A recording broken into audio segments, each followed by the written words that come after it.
And to get some more feedback on President-elect Obama's economy speech, we have Peter Schiff, the bear, and he's a bear, believe me, from Euro-Pacific Capital. He's not a big fan of the plan. And Jeremy Siegel, the bull from Wharton Business School, he's not as pessimistic about what he heard today, but he's got some interesting thoughts. Gentlemen, good to see you again. Nice to be here again. You know, why does this not surprise me as I'm looking through what both Jeremy and Peter said, and Jeremy, this won't surprise you. Peter says, I think Obama's plan is a disaster and will help destroy this country. Boy, Peter, tell us how you really feel. Well, you know, the problem is the only way out of this mess that the government helped create is to have less government. What we need is more production. We need more savings. But unfortunately, what Obama is going to try to do is force feed more consumer spending and more credit into an economy that's suffering from an excess of both. He's preventing the free market from rebalancing the economy. He is going to create a far greater crisis than the one he thinks he's trying to solve. And unfortunately, we're going to have this recession turn into a depression. It's going to linger for years, maybe a decade, and it's going to have all these terrible things that Barack Obama fears, but because of what he's doing. Jeremy, is it that dismal? No. I mean, I know you're the finance guy. You want to probably see the hard numbers, right? Right. I mean, and I'll tell you, I like the thrust of his speech. I think he's appropriate. The government needs short run, and he did say short run, to provide extra spending. The only numbers I heard was $1,000 to 95% of the family. A lot of the devil is going to be in the details, but I think the main thrust is right. I think Peter said, I mean, there was too much credit. Now there's too little credit. We're not suffering now from too much credit. We had the biggest drop of consumer spending since World War II. And it needs to drop more, Jeremy. We're spending too much still. We need less spending. We need more savings. The government is trying to pour gasoline on this fire. It's not a fire at all. You said we're going to have hyperinflation. I don't see inflation anywhere, Peter.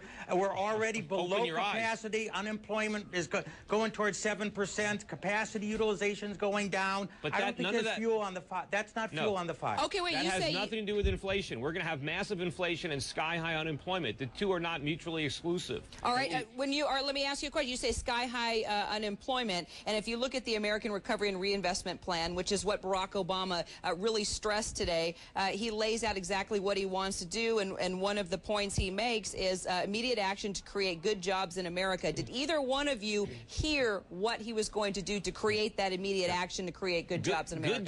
Good jobs are created by the private sector. What Barack's going to do is destroy private sector jobs to create less efficient government sector jobs. He's going to undermine our economy and exacerbate these problems. The government can't do anything. They have no wealth. All they can do is redistribute the wealth that is created in the private sector, and in the process make it less efficient and less productive. Can you create more wealth, Jeremy? Well, first of all, I like the private sector to say the least, but the private sector isn't all wonderful. Look what happened to the private sector the last 3 years. I mean, we had a lot of government. It wasn't government. We had a lot of houses that shouldn't have been built. You know, people say we might have a road that shouldn't be built. Yes, I would say we had Jeremy. a lot of houses that shouldn't be built. Yes, the government does have a place in our economy. But if the Federal Reserve didn't make money so cheap, none of those houses would have been built. If it wasn't for Freddie and Fannie, they wouldn't have been built. The government interfered in the free market and caused all this reckless speculation and consumption. All those private lenders, much of that debt was sold to the private sector. We didn't need Freddie and Fannie to buy that debt. Right, guys, and number 4 in the American Recovery and Reinvestment Plan, direct immediate assistance for homeowners, not a bailout for irresponsible mortgage lenders. We need to let home prices fall. We don't need to assist people. The government should not be subsidizing buying homes or buying cars or sending kids to college. We need to let the market determine prices. Home prices are too high, college tuitions are too high, and Americans have too many cars right now. We don't need to buy more. We need to start making cars and exporting them. We need more production and not more consumption, and unfortunately the government is trying to prevent that from happening. Jeremy, final thought. Okay, well, final thought. Yes, I agree with Peter. We do need the house prices to fall. They are falling. We also need a template to have some sort of negotiation between borrowers and lenders. Because right now, the lenders look at their mortgages, see 10 cents on the dollar, 20 cents on the dollar. That's what's causing all the pain in the financial sector. The homeowner is looking at 100 cents on the dollar and all this debt.